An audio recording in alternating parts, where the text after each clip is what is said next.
There is a painting that spent 25 years lying in the dark inside a storage room at Windsor Castle, and last week 2 members of that family walked it back out into the light.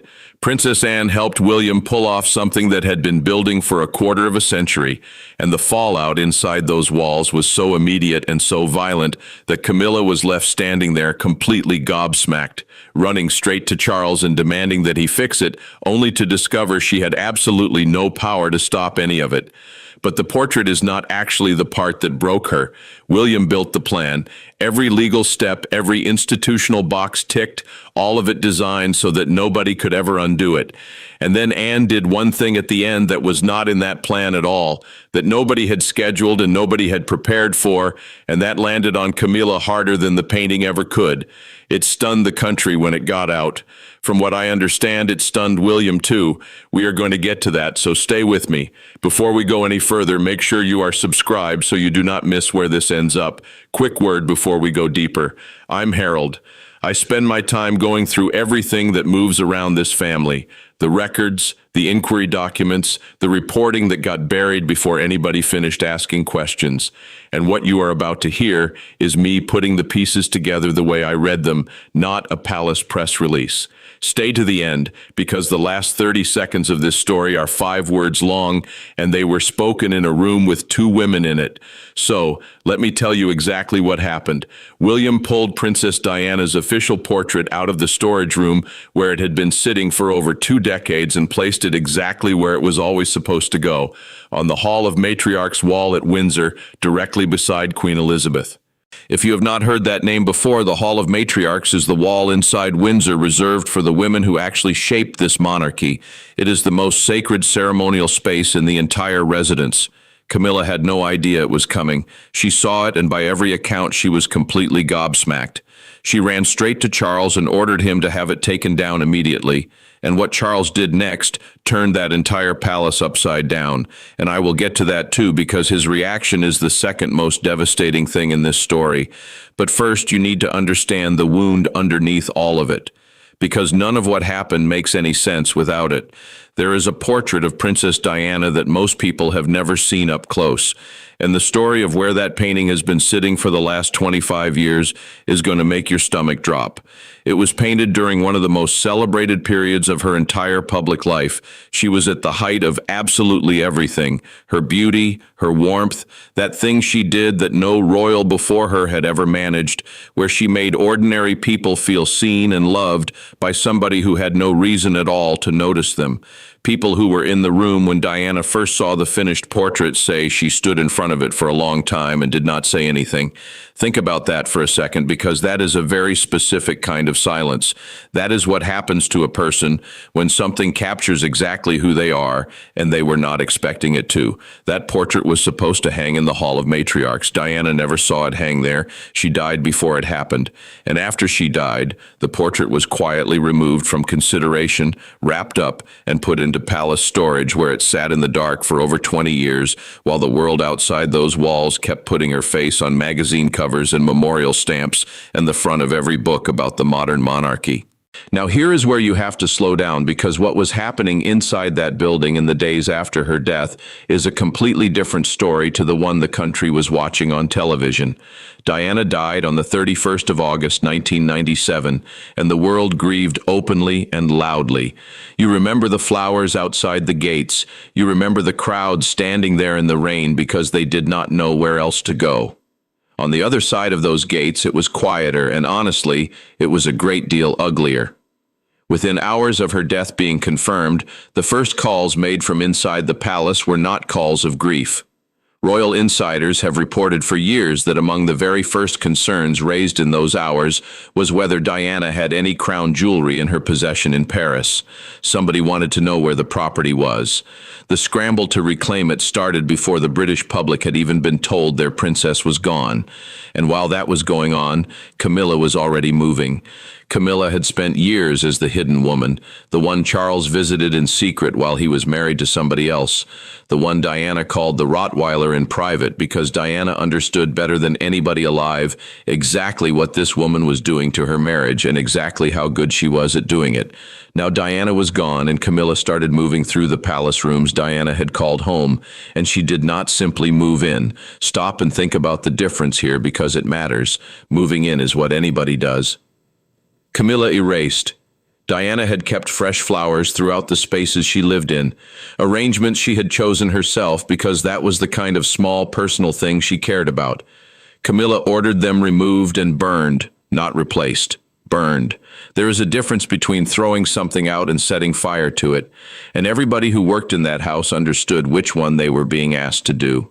Then the bedroom. The room Diana had slept in, the room where she had held her boys, the room where she had cried alone at night and written in private when there was nobody left to talk to. Camilla ordered that room locked permanently, and I keep coming back to this detail because of what it says about her. She did not want to sleep in there herself. She had no use for the room at all. She simply made absolutely certain that nobody else would ever sleep in it either. She wanted it sealed off like something shameful, like a stain you cover with furniture rather than clean. Diana's personal items were boxed up and relocated. Her image started disappearing from the most prominent ceremonial spaces inside the royal residences, and it did not happen all at once, which is the part that makes it work. Nobody ever stood up and announced that the pictures were coming down.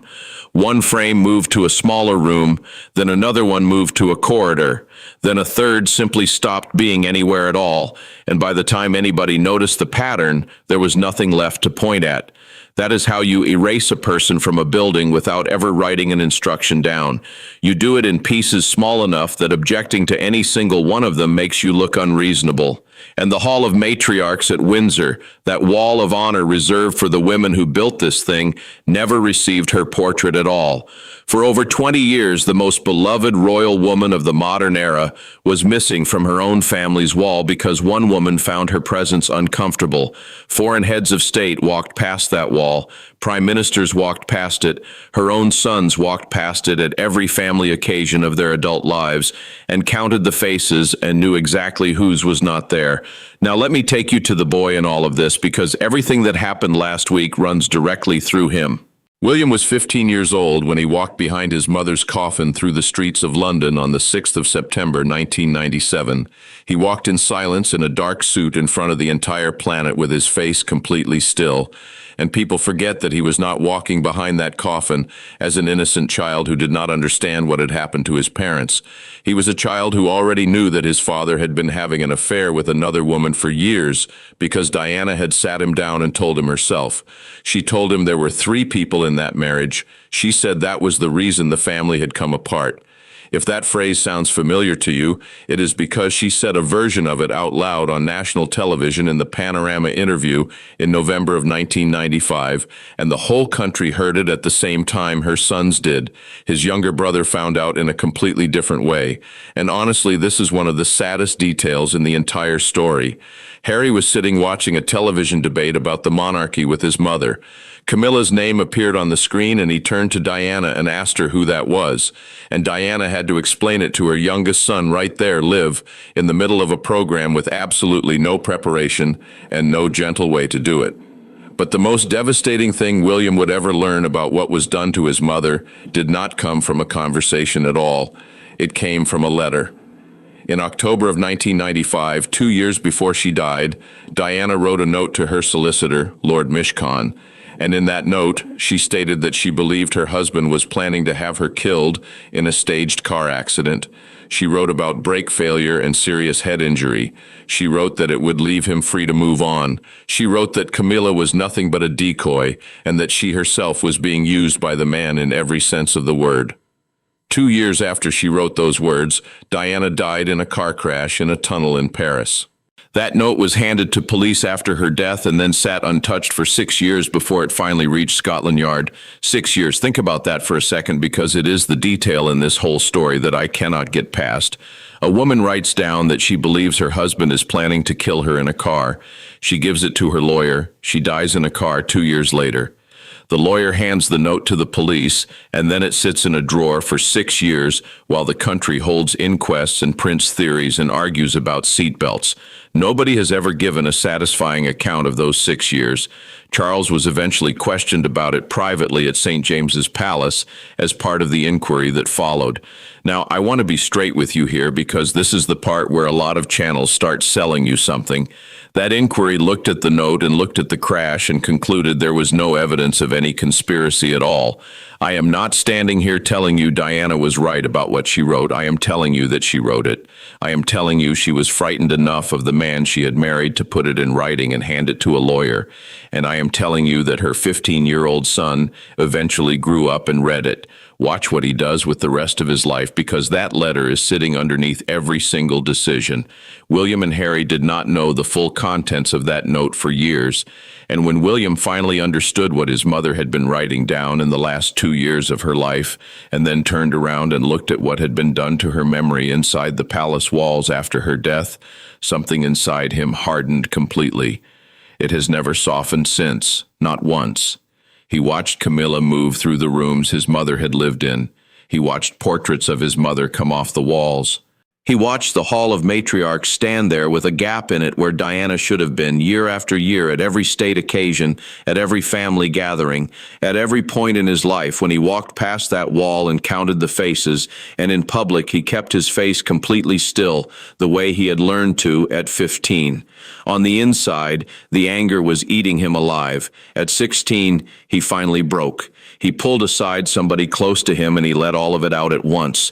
He said Camilla got her claws into his father and never let go for a single instant. He said that was the reason his mother was dead, because Diana had been driven out of her own family, stripped of her protection, pushed further and further out until there was nobody left standing around her. And she ended up alone and unprotected in a Paris tunnel in the middle of the night. A 16-year-old boy said those words about the woman who was by then living in his mother's home, and then he carried every single one of them quietly without repeating them to anybody who mattered for the next 25 years. And that is the part people underestimate about William. And I think they underestimate it because he is so good at being pleasant in a receiving line. He was 16 when he worked out exactly what he thought had happened to his mother, and he has not changed his mind about a word of it since. He simply understood something at 16 that most people never understand at all, which is that saying a true thing at the wrong moment gets you nothing except the satisfaction of having said it.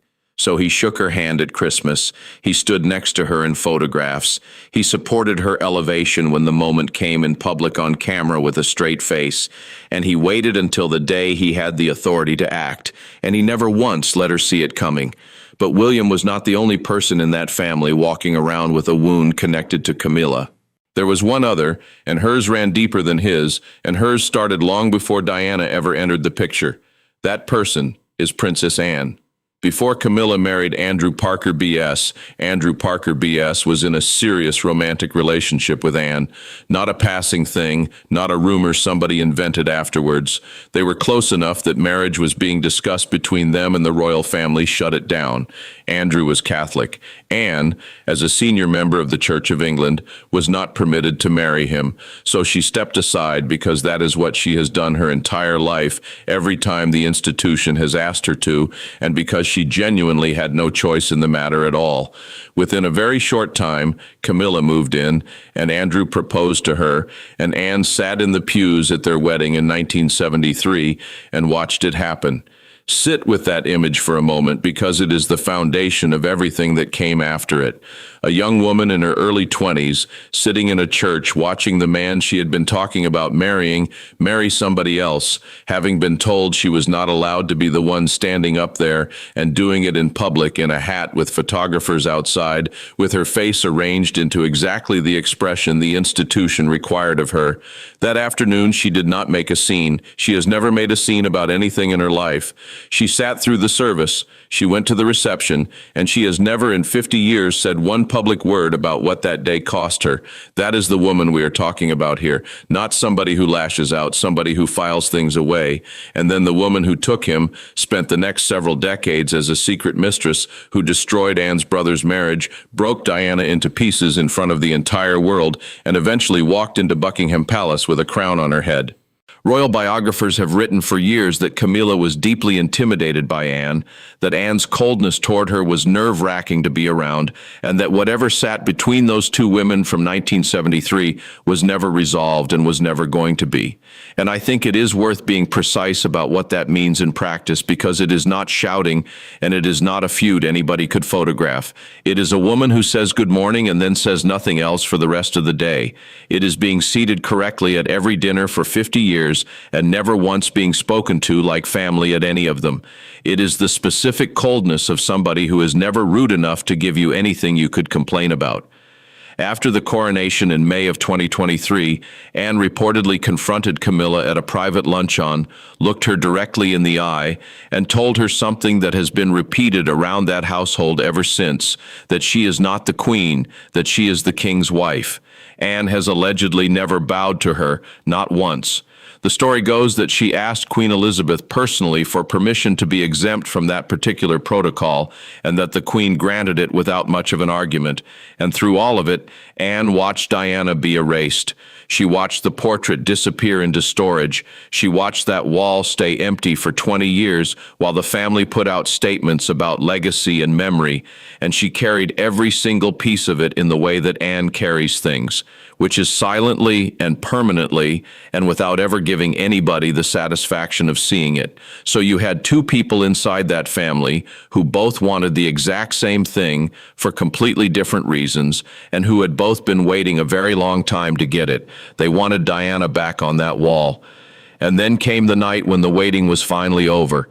Now, William had spent years preparing this, and the preparation is the part that tells you what kind of man is going to be running this country. He did not storm into a gallery with a painting under his arm. He took meetings with curators about portrait placement protocol. He went through the historical records on every previous placement on that wall going back decades, so he could point at precedent for every single step. He made absolutely certain that every institutional rule was followed to the letter, so that once the portrait was hanging, there was no legal route for anybody on earth to challenge it or reverse it. He had been playing a 20-year chess game inside his own family. This was the move he had been building toward the entire time. And in the last video on this channel, I covered what Anne did in that corridor outside the throne room, the day she crushed Camilla's final plea and walked Catherine straight through those doors, while the whole country looked at the photograph over breakfast the next morning. A lot of you came into the comments underneath it asking me the same thing.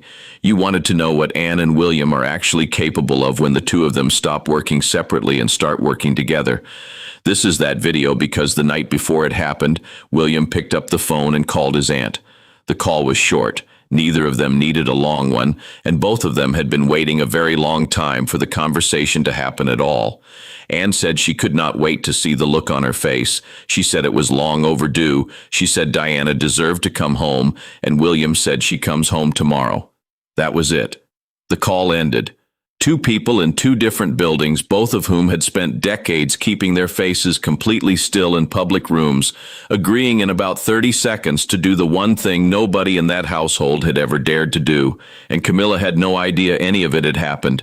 She had spent 25 years believing she had won, and honestly, why wouldn't she? She had the ring, she had the title, she had the crown on her head at Westminster.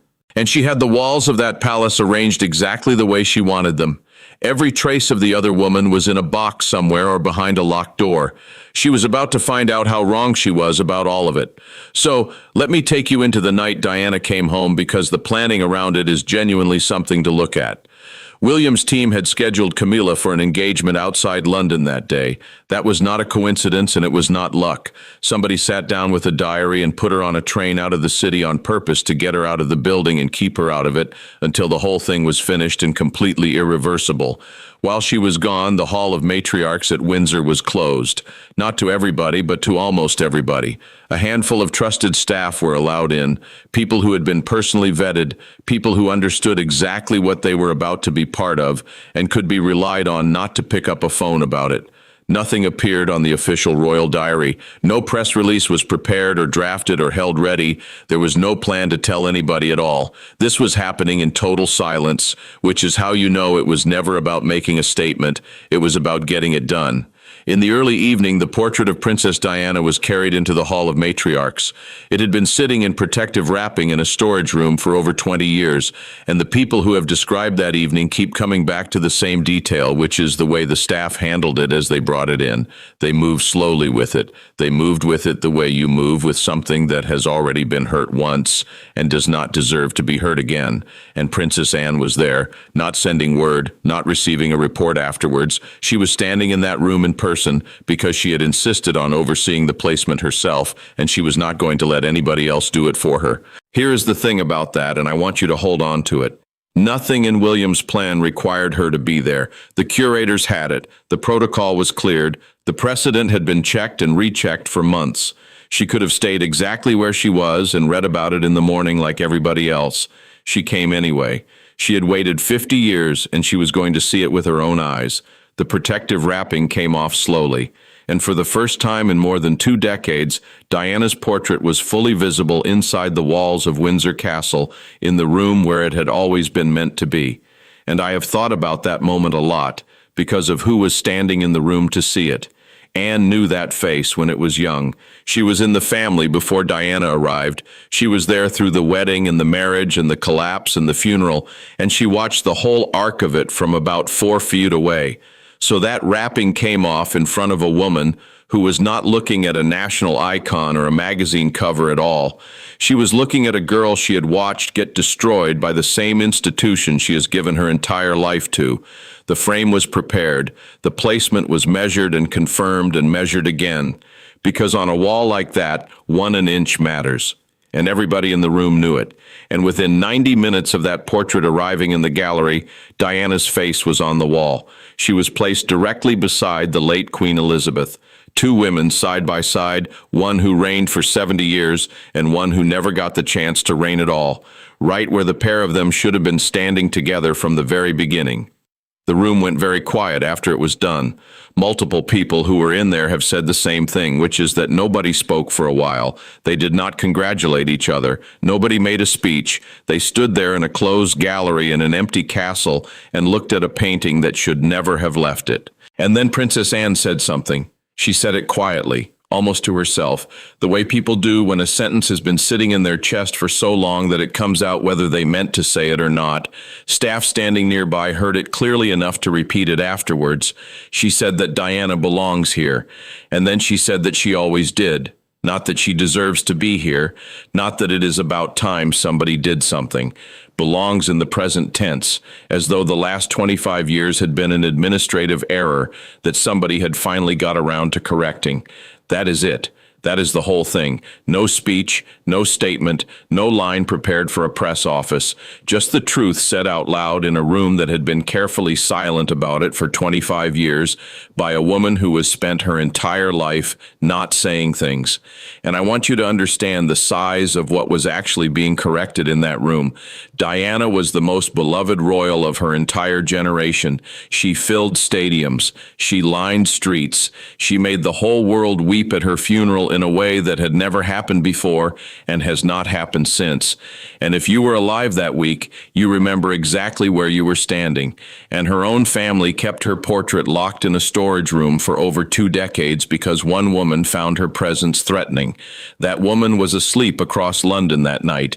She had no idea. She did not know the wrapping had come off. She did not know the frame had gone up. And she did not know that her stepson and her sister-in-law had been standing in a gallery at Windsor a few hours earlier, looking at a face she had spent 25 years removing from the building.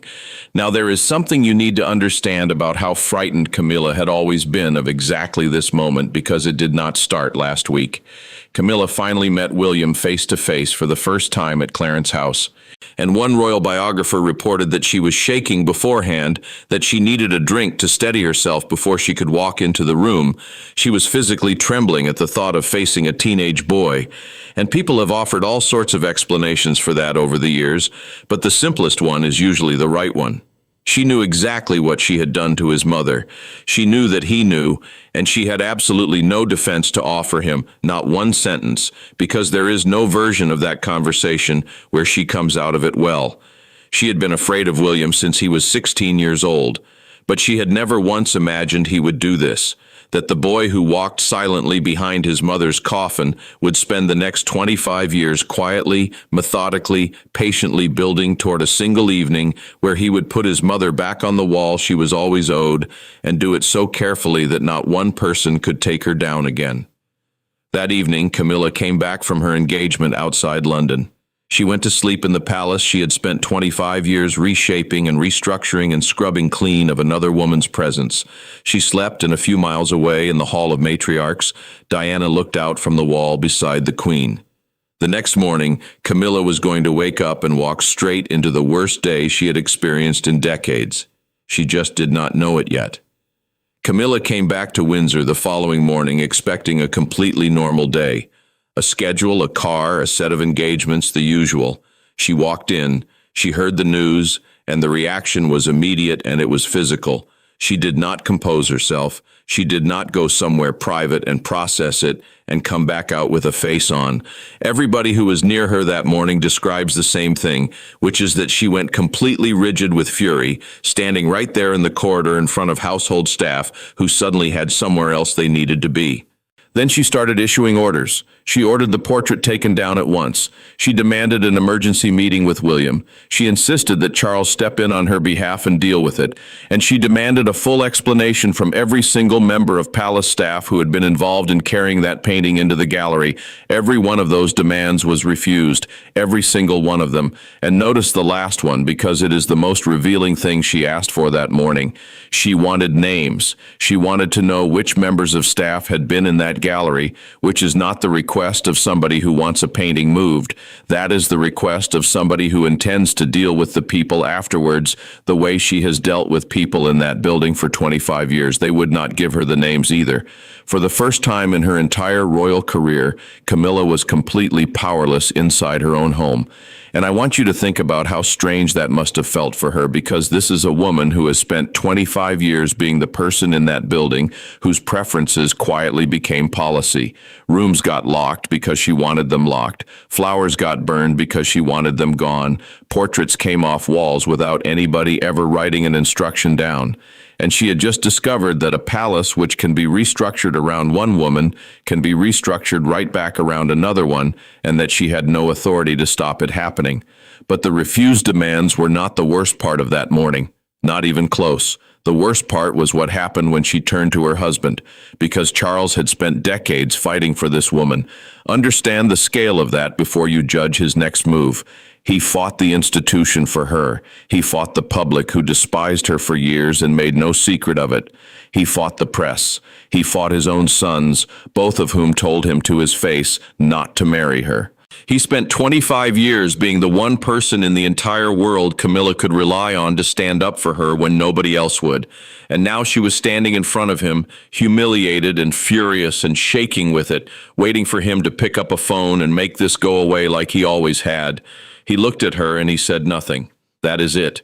He let his son's decision stand. He let his sister's actions go completely unchallenged. He did not make one call. He did not raise a single objection with anybody. He sat there and he let Diana's portrait stay on that wall.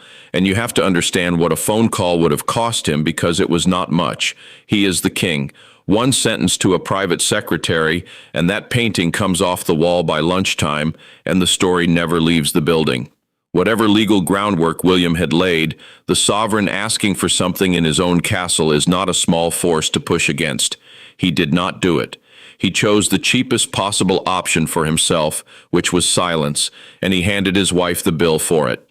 Palace insiders say that in that one moment, Camilla understood something she had never in her life been forced to look at directly.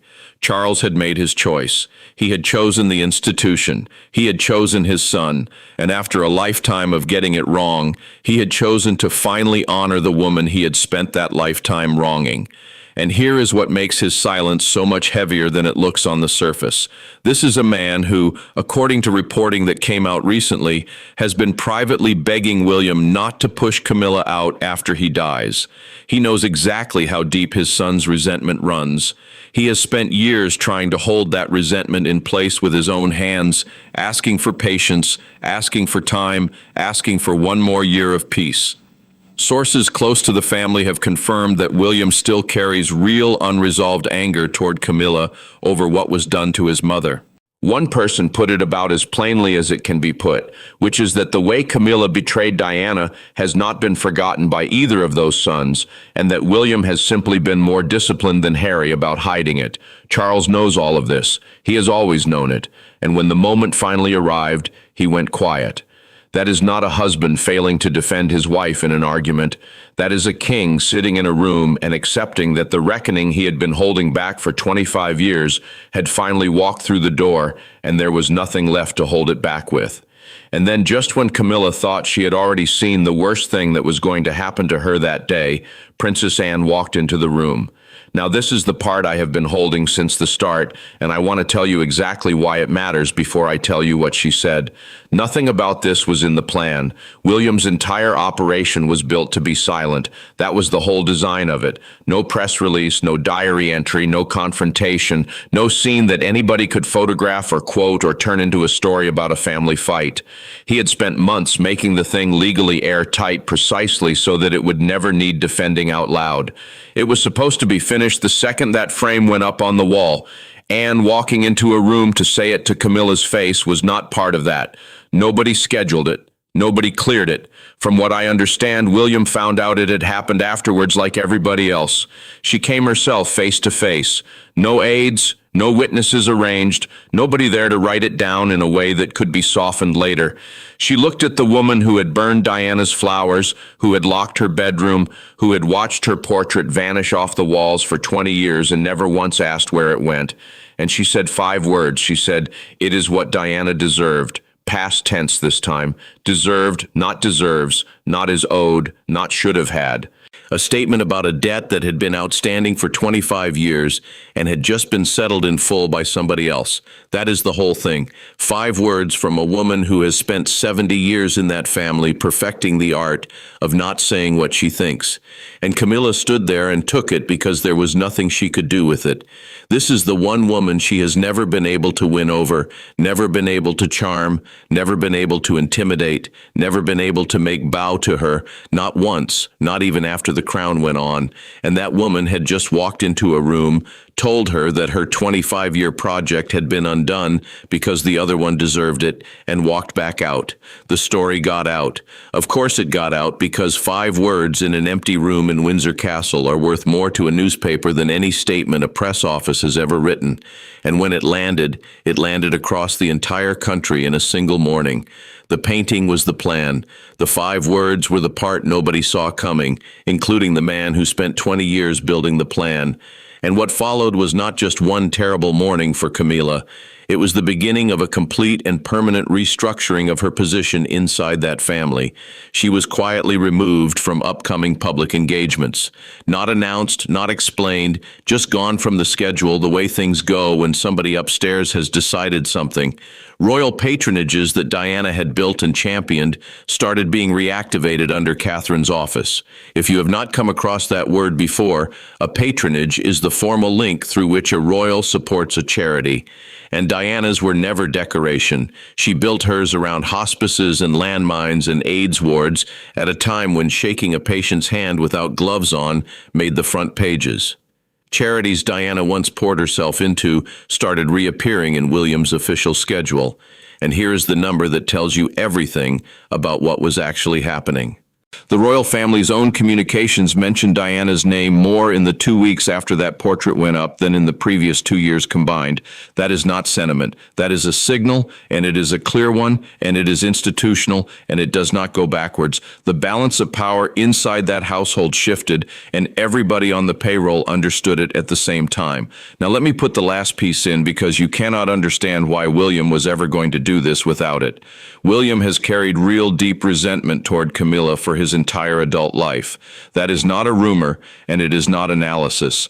It is the thing everybody around him has been saying quietly for 2 decades. One insider put it plainly that the way Camilla betrayed Diana has not been forgotten by William or by Harry, and that William has simply been more controlled than his brother about how he shows it. And we know Harry's version because Harry wrote it down and published it. In his memoir in January of 2023, he confirmed in black and white that both brothers pleaded pleaded with their father not to marry Camilla, both of them. He described the two of them asking him not to go through with it. He wrote about her in the language of a villain and a wicked stepmother, and he did it in a book that sold millions of copies in its first week. So both sons felt exactly the same way. They simply chose completely different weapons. Harry chose to explode in public and take the consequences. He said everything all at once to everybody and burned his position in that family down to the foundations doing it. William chose patience. He chose the institution itself as the weapon. He waited until he had the power to use it properly, learned the rules well enough that nobody could use them against him, and then he moved once cleanly at a time of his own choosing. And that is why Charles has been privately asking him not to push Camilla aside after he is gone, because Charles knows exactly what his son is. He knows that the moment William takes that throne, every single aspect of Camilla's public and private royal life gets reviewed, restructured, and decided by a man who has never once forgotten what she did to his mother, and who has now demonstrated in front of the whole country that he is prepared to act on it. Diana's patronages are coming back.